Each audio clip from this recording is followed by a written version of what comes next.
outside.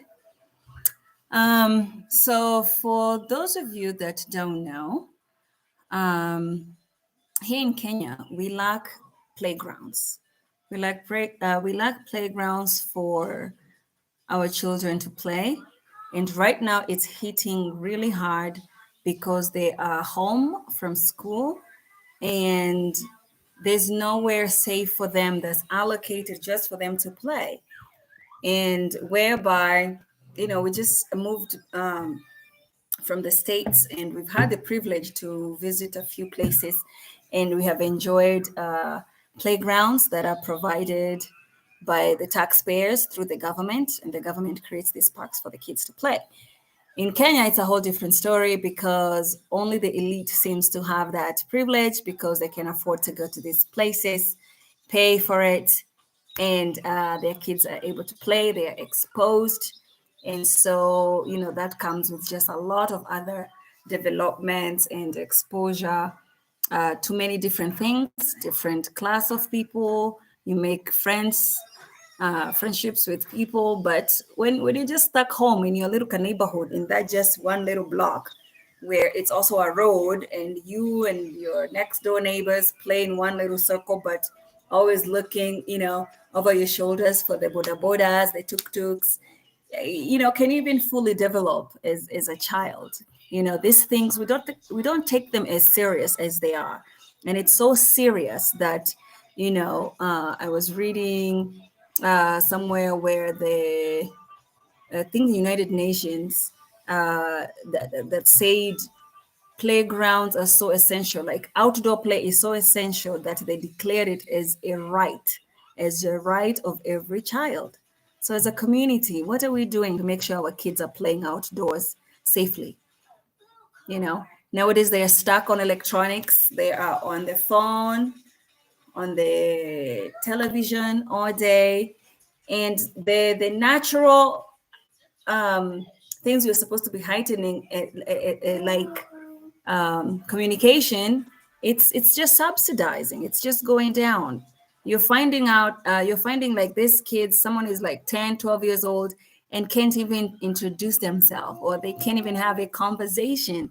They can't hold they can't they can't approach kids of their own age in a normal way because they're so locked in. They only know how to talk through via this what you call it, devices, and they forget how to interact one on one. Playgrounds are the answer to that. Okay, so let us work together. Let's exchange ideas.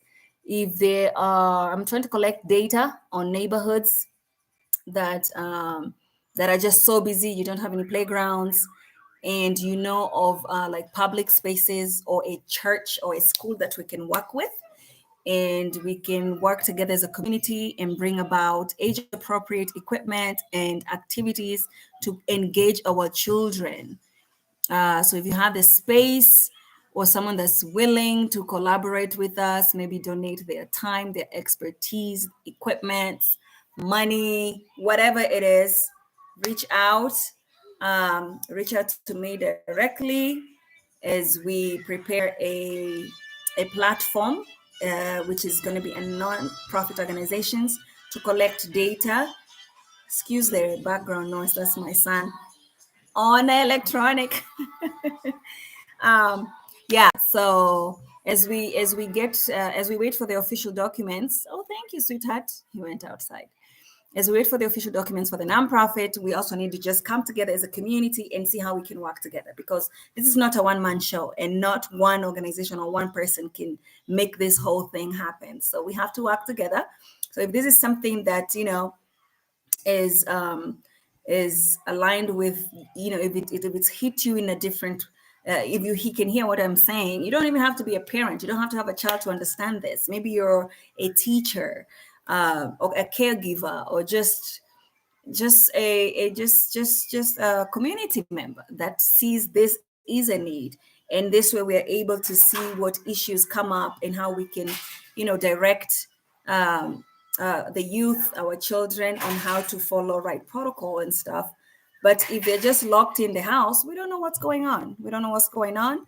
And it's really sad that we're even having depression, mental illness, all these things in very young children, you know. So I think playgrounds can be our hospitals. We can meet there, we can play together, we can learn, we can have fun, we can talk, we can just learn each other and what's going on within our households and our communities, and that way we can be together as one and work towards just doing this thing we call life together. All right, so my name is Shiko Ngigi. You can reach me at Liam Ngigi. What is it called? Liam Gigi Bustani Foundation. You can message me there.